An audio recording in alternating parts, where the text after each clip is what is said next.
സർഫും കൂടിയോ ഇവിടെ ഇരിക്കേ ഞാനേ നമ്മള് 2 ദിവസം മുന്നേ വർക്കല പോയില്ലേ. ഞാൻ കുറച്ച് ഷോട്ട് ഉണ്ടാക്കി വെച്ചു, നോക്കിയോക്കെ എങ്ങനെ ഉണ്ടോക്കെ. ഇപ്പൊ നമ്മൾ വർക്കലയെത്തി.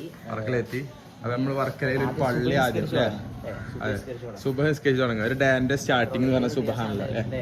ഇതാ പെർഫെക്റ്റ് ആവും സുബഹസ്കരിച്ച് ഇൻഷാ അല്ലാഹ്. എല്ലാരും പറയണേ വർക്കല സൺസെറ്റ് ആണ് അടിപൊളി, സൺറൈസ് പൊളിയല്ല. നമുക്കൊന്ന് കാണിച്ചു കൊടുക്കാം അല്ലേ, കാണിച്ചു കൊടുക്കാം.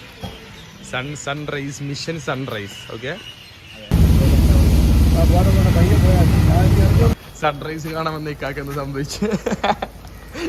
പിന്നീട് നടന്ന ചരിത്രം വമ്പമായ. ഒന്നും ചെയ്യാൻ കഴിയൂല വമ്പമായ. ആരാ തരണേ. നീയല്ലേ പിന്നെന്താ സംഭവിച്ചാറ എനിക്ക്? പിന്നെ മോനെ വിഷയം